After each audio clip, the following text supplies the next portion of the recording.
Hey everybody, Vade here, and yesterday was WWDC 2024, the Worldwide Developers Conference from Apple, and yesterday they released the iOS and iPadOS 18 developer betas, alongside like stuff like tvOS 18 developer beta, the new Mac OS, all of that cool stuff.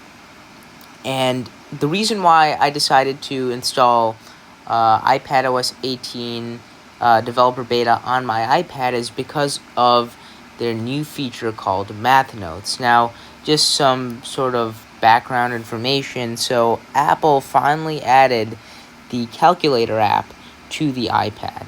Now, what we really expected was the calculator app to look just like this, just like how it would look on the iPhone.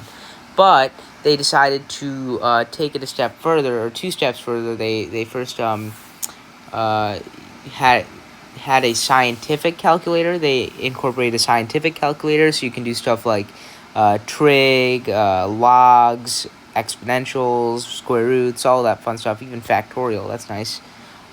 Unit conversion. So that's cool, right? But now you can use your Apple Pencil, in the calculator app with something called Math Notes. Now, what I did was I did a quick calculus problem using this feature. Now, at some point, if you don't know what this is like an optimization problem.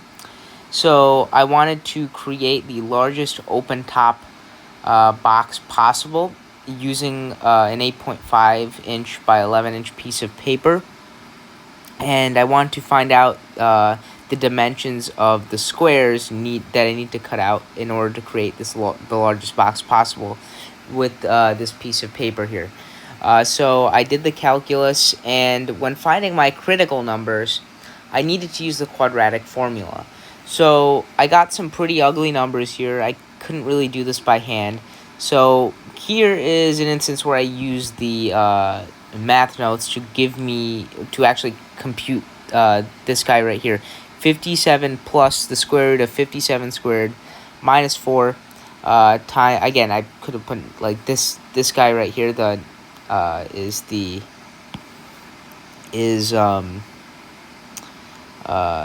what I was trying to compute. So I wanted to find the positive root first, so I did 57 plus the square root of negative 57 squared is the same as 57 squared, so 57 squared minus 4 times 8 times 76.5 all over 2 times 8, which is 16. And it gave me an answer of 5.331. That was outside of my domain, which I had defined here. So then I tried to find the negative root, which is 57 minus the square root of negative 57, or 57 squared minus 4 times 8 times 76.5 all over 16, and I got 1.794. So then I did my first derivative test, etc., and I found that this was a maximum. So I needed to cut 1.794 by 1.794 inch squares in order to make the largest open top box possible with the 8.5 inch by 11 inch piece of paper. Now, one thing that they showed at the WWDC event is that you could actually graph functions. Now, I actually wanted to try to graph this volume function that I made, because then I could try to find this maximum like I could check my answer essentially with this x equals 1.794. I could see that at that x value there was actually a relative maximum. So I tried to do it and it just didn't work. I think I can try here. You have to put it as y equals to. I tried like f of x equals to, or in fact v equals to, but it just didn't recognize it. Of course, in the WWDC demo, you had to put y equals to. So I'm going to put y equals to x times 11 minus 2x times 8.5 minus 2x. That was our volume equation. I'm just going to see here, does it work? I have to like tap on it. We'll say like insert graph. Doesn't say that. I can try it. Oh wait, insert graph. Oh, there we go. It works. It works. All right. So as you see right here, I have to go all the way up. This is our actual x value. X equals to 1.794. So that's really cool, right? I just wrote the equation or the function, and it gave me the actual graph. Now, if you didn't want to use calculus and you wanted to solve this problem, graphing is a completely valid way to do that, because you can see here, if you wanted to see that 5.331 value here, that was outside our domain, and that would have anyway, keeps moving.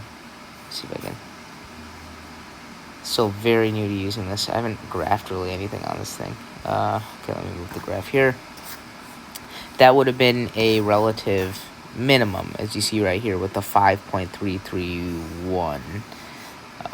But that's sort of cool. Like, if you want to check your work, you can graph. I could see this being used in many scenarios, such as the physics problem, which was shown at the WWDC. So yeah, that's pretty much it. This is Math Notes. This is again beta, first day of it coming out. I expect there to be some improvements. Sometimes like things would just disappear for some reason. But overall, very useful. I may even switch from Notability to this, if I'm being completely honest. It is super cool, what is going on here. So yeah, I recommend, if you have an Apple developer account, or I think you can just get the developer beta without it. I recommend doing it if you really see this being used in your day-to-day problem solving. So yeah, thank you for watching.